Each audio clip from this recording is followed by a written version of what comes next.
Konsep dasar sosiologi.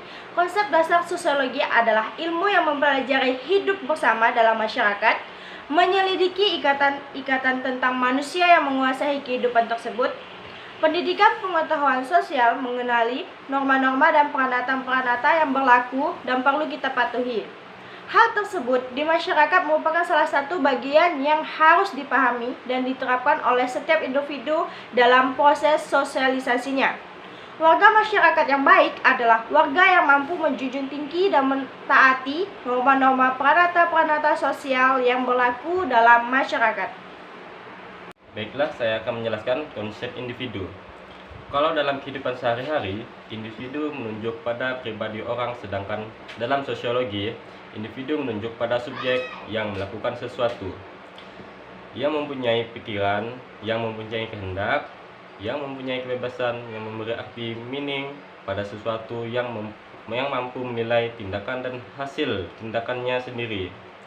Dengan kata lain, individu adalah subjek yang bertindak aktor. Nah, selanjutnya di sini saya akan menjelaskan tentang struktur sosial.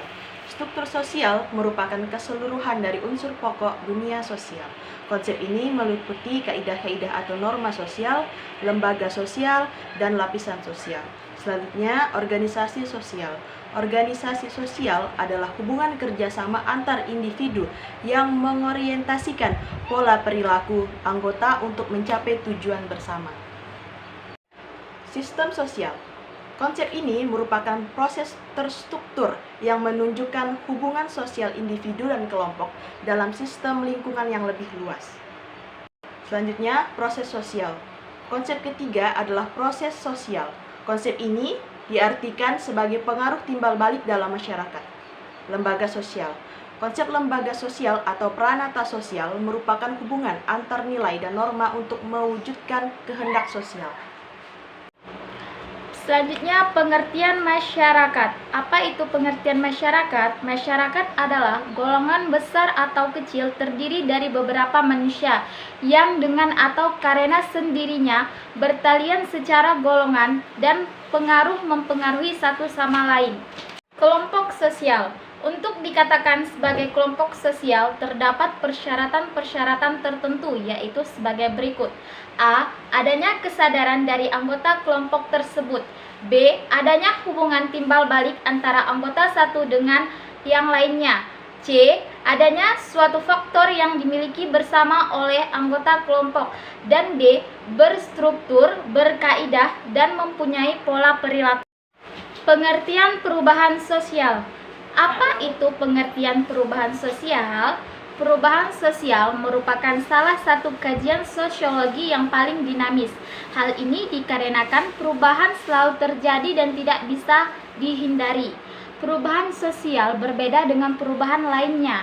Yang menjadi perbedaan perubahan sosial dengan perubahan lainnya adalah perubahan sosial menekankan perubahan yang terjadi pada kultural atau budaya, serta aspek struktural atau struktur masyarakat dan dampaknya terhadap kehidupan sosial.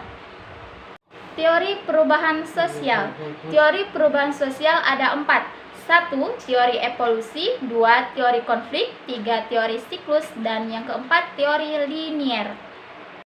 Selanjutnya, pengertian interaksi sosial. Menurut para ahli. 1.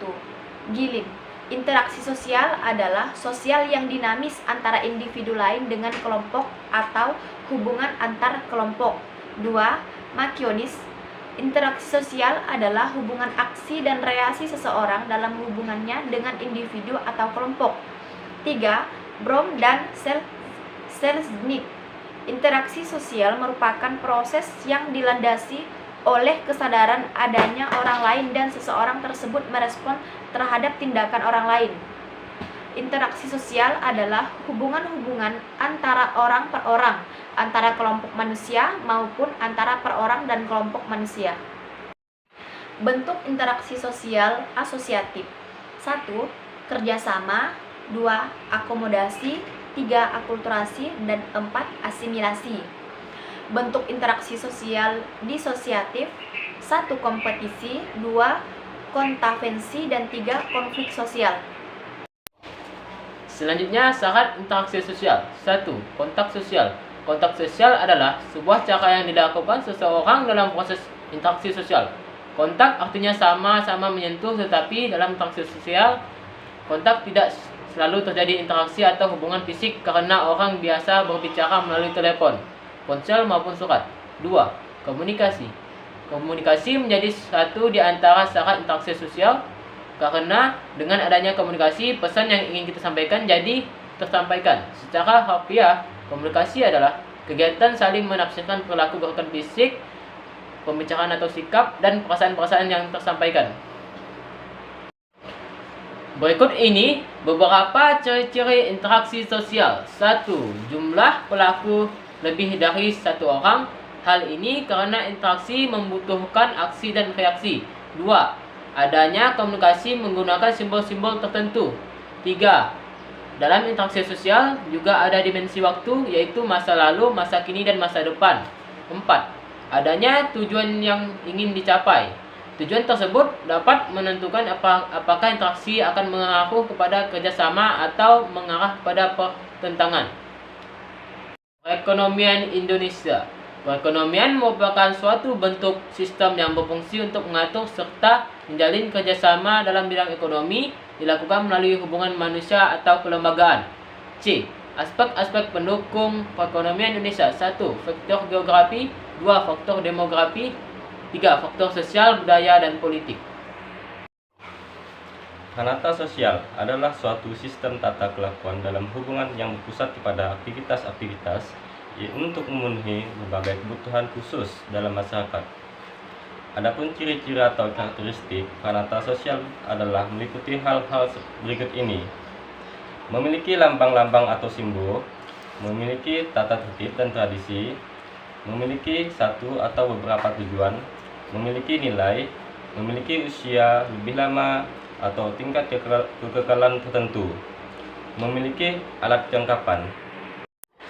Fungsi pranata sosial menurut Surjono Sukanto 1970, pranata sosial di dalam masyarakat harus dilaksanakan dengan fungsi-fungsi berikut. 1. Memberi pedoman pada anggota masyarakat tentang bagaimana bertingkah laku atau bersikap di dalam usaha untuk memenuhi segala kebutuhan hidupnya. 2.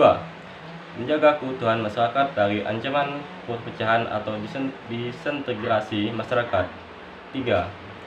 Berfungsi untuk memberikan pegangan dalam mengadakan sistem pengendalian sosial atau social control. Bentuk atau tipe pranata sosial. Dalam kehidupan masyarakat, terdapat berbagai macam pranata sosial, di mana satu dengan yang lain sering terjadi adanya perbedaan-perbedaan maupun persamaan-persamaan tertentu. Persamaan dari berbagai pranata sosial diantaranya, selain bertujuan untuk mengatur pemenuhan kebutuhan warganya, juga karena pranata itu terdiri dari seperangkat kaidah dan pranata sosial.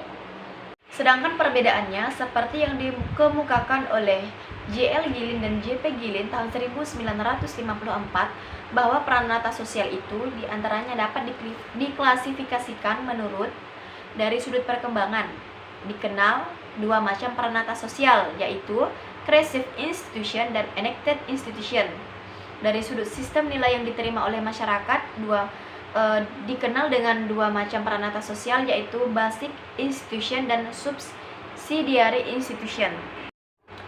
Dari sudut penerimaan masyarakat, pranata sosial dibagi menjadi dua macam, yaitu approved dan sanctioned institution dan unsanctioned institution. Dari sudut penyebaran dikenal dengan dua macam, yaitu general institution dan restricted institution. Dari sudut fungsi dikenal menjadi dua pranata sosial, yaitu operative institution dan regulative institution. Selanjutnya yaitu jenis pranata sosial. Pertama, pranata keluarga. Kedua, pranata ekonomi. Ketiga, pranata pendidikan. Keempat, pranata politik. Dan kelima, pranata agama.